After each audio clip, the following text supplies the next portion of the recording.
it's Haley and my hair is atrocious, but I just got back from the beach and took a shower and I really want to film this video so I can get it up for you guys tomorrow. I have been looking forward to making this video for about 10 months now, to be exact. It is basically going to be me telling you how I became debt-free in less than a year on a teacher's salary.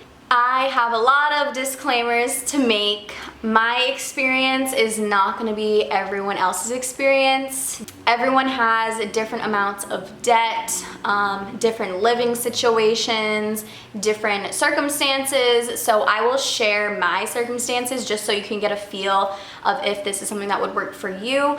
But all of the things I'm sharing are definitely things anyone can do despite the circumstance. It's just that it might take longer than a year. If you are new, definitely hit the subscribe button to stay up to date with all my teaching and lifestyle related videos. I just finished up my first year of teaching. I'm a 5th grade teacher in Massachusetts. Okay, so little background on me before we get into the advice and tips. In college, I was lucky enough to get a ton of financial aid. I lived on campus all 4 years at Bridgewater State University, and I never had to pay out of pocket because I was either covered with grants or loans. All I had was student loan debt. I didn't have any credit card debt or any other type of debt. Most of them were subsidized loans, which are the ones you want to have if you have to take out federal loans, and some of them were unsubsidized. But it just so happened that with my circumstances, it worked out, and I'll explain that in a little bit. I had around $20,000 of student loan debt after graduating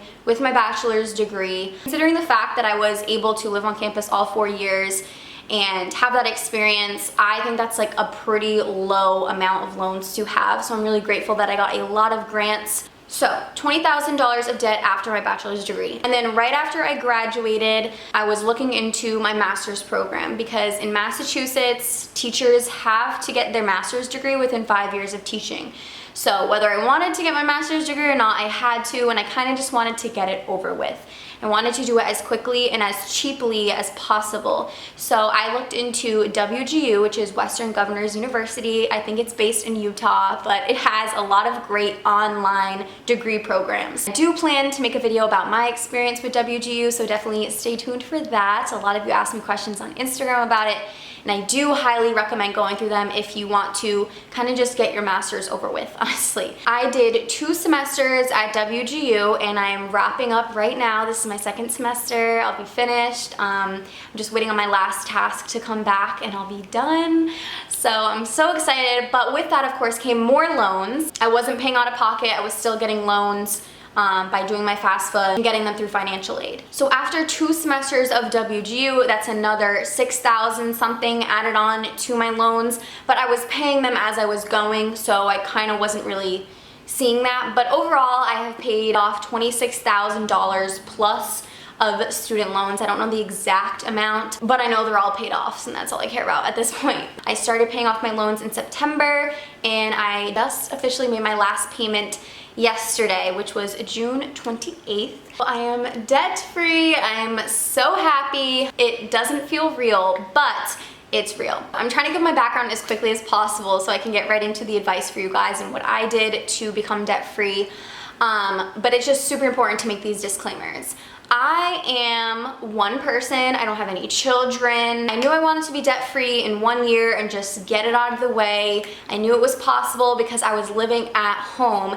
That's another big piece of this. I was living with my grandparents for free. I didn't have to pay rent. So that is a huge part of how this was possible as well. In April, I did actually move into an apartment with my boyfriend, and I've been paying rent and utilities and all the bills that come along with living on your own. But at that point, I was already so close to the finish line that I just made it work.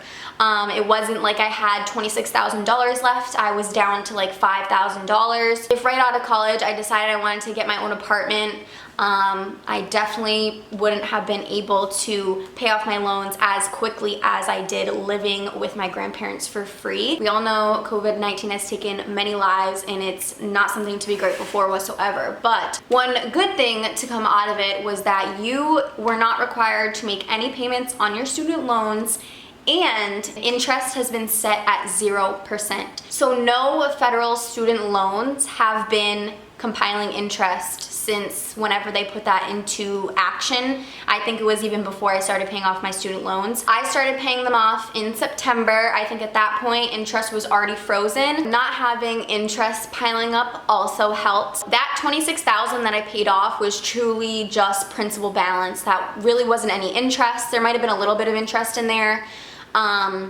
from maybe I had like 1 or 2 unsubsidized loans that started when I was in college. But for the most part, all of the money I paid towards my loans went directly to the principal, which was awesome. So I think I shared enough about my background for those who are watching to kind of understand that this is what worked for me. Not everyone is in my position. The biggest thing is to make a plan, make a budget. This is not gonna happen. You are not gonna become debt-free if you're just like throwing money here and there randomly and not keeping track of anything and you don't have a plan in place. You should have an end date in mind. You should know when you're gonna be debt-free. So you just have to sit down, maybe grab a notebook or do it on your computer and figure out what it is you need to do in order to become debt-free, and figure out when you can become debt-free and have that date in mind. I have shown you guys before in previous videos. I made like a finance Q&A video a while back how I do my budget. I just do it on my phone on the Google Keep app. So it's basically just a note, and I have all my paychecks listed for the entire school year. So I just have all my paychecks listed for the entire year. So I group all my paychecks into one note for an entire year. So this was the 2020 to 2021 school year or year. It started with September 17th, and I get paid bi-weekly, and it ends August 19th, and that'll be 26 paychecks. So under each date, I would list out everything that I need to worry about. So everything I need to pay first. So in the beginning of the school year, I was putting $650 towards my loans. That's how I calculated it out. I really don't know what happened there. My calculations might have been wrong, because I did eventually say, okay, this is not enough, and I was putting more, which you'll see in a little bit. So I started off paying $650 to my loans, $270 to my savings, $105 towards my car insurance that I was saving up, and $105 towards paying off my car. So every single paycheck, that was that, and what I had left over, which was really only like $80 or $100, that was my spending money for 2 weeks. So I think one of the biggest things to keep in mind during your journey is that you might have to make sacrifices, but if you have that end date and you know it's only a year or 2 years or even 3 years away, you're gonna have to compromise a little bit. So where I had to compromise was spending. I know some people think they can't do it because they're big spenders or they just like the feeling of having spending money, but honestly, everyone likes the feeling of having spending money. I like the feeling of having spending money. It sucked not to have spending money or like an abundance of spending money, but it's doable. You can do it, and especially if it's for a short period of time and you're working towards your end goal. So that was the same up until, let's see, December. December is when I realized, okay, it's kind of pointless for me right now to be saving and also paying off my student loans, only because I already had a decent amount in my emergency fund. So if you don't have an emergency fund, I definitely recommend building one up to like $1,000 at least. But I had well over that in my emergency fund. So I was like, okay, I'm just gonna put my savings on hold. I have more than enough in my emergency fund. So it's kind of counterproductive in my situation to be saving instead of just throwing that towards my loans. If you don't have an emergency fund or any type of savings, definitely don't put that on the back burner. Like if you legit have zero in savings, still save while you're paying off your loans. It's very important. Then once it hit December, I started lumping my savings payment into my loan payment, because that's when I came to the realization that like saving and paying off my loans at the same time wasn't really benefiting me in this case. So I started putting $920 a paycheck to my loans. So this was almost doubling my payment every 2 weeks. So monthly, I was putting $1,840 a month towards my student loan debt. Once my car was paid off, I was able to put my car payment to my loan payment. And then later in March, my car insurance was done for the year. So in April, I started putting $1,000 a paycheck towards my student loans. And then at the end of April, I moved into my apartment and I started just putting $500 towards my loans. At that point, I was down to like $5,000, like I said earlier. But I did switch some things around. I took some money out of my emergency fund, which isn't like recommended or anything. I don't recommend taking money out of your emergency fund for any reason, but since my emergency fund was kind of bigger than I needed, I decided to just take some money out of it and put it towards my loans. I am now officially debt-free. A lot of things changed along the way, but I always had that plan.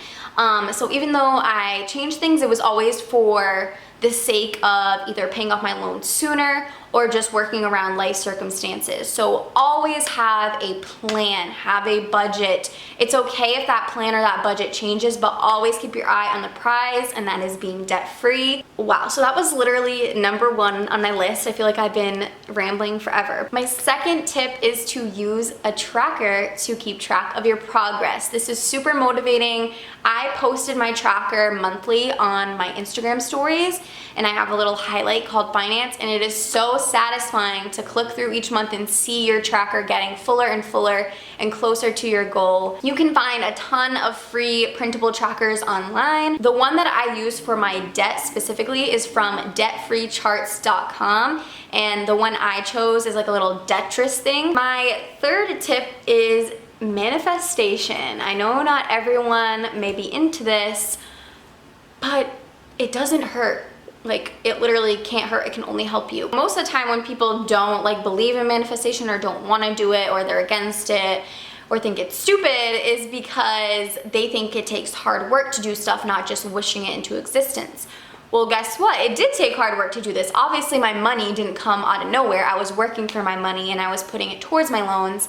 But that manifestation piece was so important because in my mind, it was already done. I was already debt-free. Like, I knew my debt-free date was coming, and that was that. Like, no one could tell me any different. And having that mindset is so important.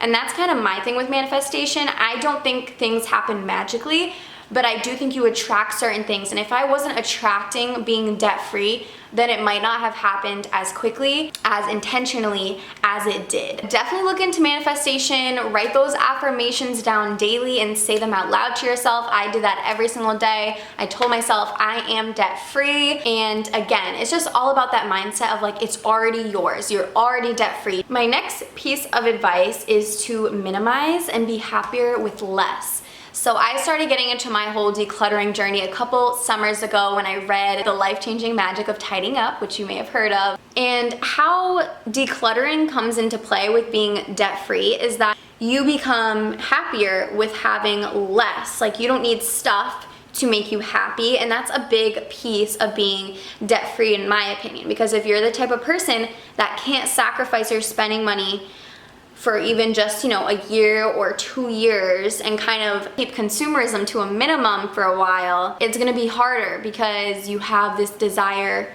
to keep buying things, and most of the time it's unnecessary things that we don't need. It just gives us that little boost of happiness when we go shopping. Everyone feels it. But by being happier with less, you just live within your means. You're happy with what you have. You don't feel the need to go buy random things or charge random things on your credit card. Basically, the meaning of this tip, the purpose of sharing this with you, is that minimizing your spending is possible. I know it sounds scary, but it's a great opportunity for you to learn to be happy with less and live within your means. And another tip is just to stay out of stores. Literally, like, just don't go to stores. I know it's hard. I love Target just as much as the next person, but I just made sure I found other things to do to occupy myself. I love reading. I got really steady into journaling, just doing free things. Stay out of stores, because then you won't even have the temptation to buy anything, because if you don't see it, you don't know you even want it.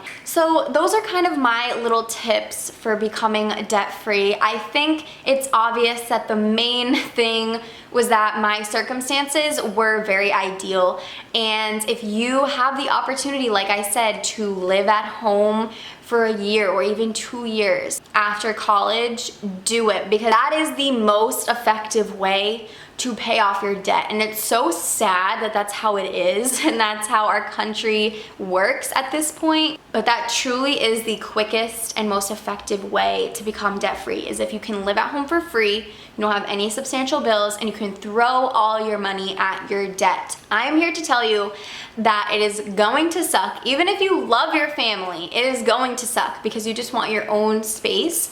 And it can feel intolerable at times to not have your own space, but it's gonna be worth it if it's just a year or 2 years. Live at home, pay off your debt, be disciplined. It is so hard, but only give yourself the bare minimum of spending money. Like the bare minimum. I lived off of $80 for 2 weeks. For me, that was bare minimum. Some people's bare minimum might be higher, might be lower, but don't underestimate yourself. I have a lot of friends who are on this journey as well, and they want to be debt free, and they don't believe in themselves that they can make it work with less spending money. You can make it work. We can do anything for a year or a few months. We can make any sacrifice for that long if it's for a greater purpose and one that is super worth it, which is being debt-free. So don't underestimate yourself. You can do it. It's hard. No one is saying it's easy. It's hard, but you can do it. So don't hold yourself back just because you want more spending money, or you're like, whatever, I'm gonna have student loans for the rest of my life anyway. You don't have to have student loans for the rest of your life if you don't want them. And like I said, in certain circumstances, it's different, but especially if you have this opportunity to live at home, take it. So I hope this video was helpful. I feel like it's all over the place, but I tried to share some advice with you guys and share my personal experience with becoming debt-free. If you have any tips that you've been living by, even if you're not debt-free, because even while I was just working towards becoming debt-free, I still knew all these tips because this is what I was doing. This is what I was living by. Thank you so much for watching, and I will see you in my next video.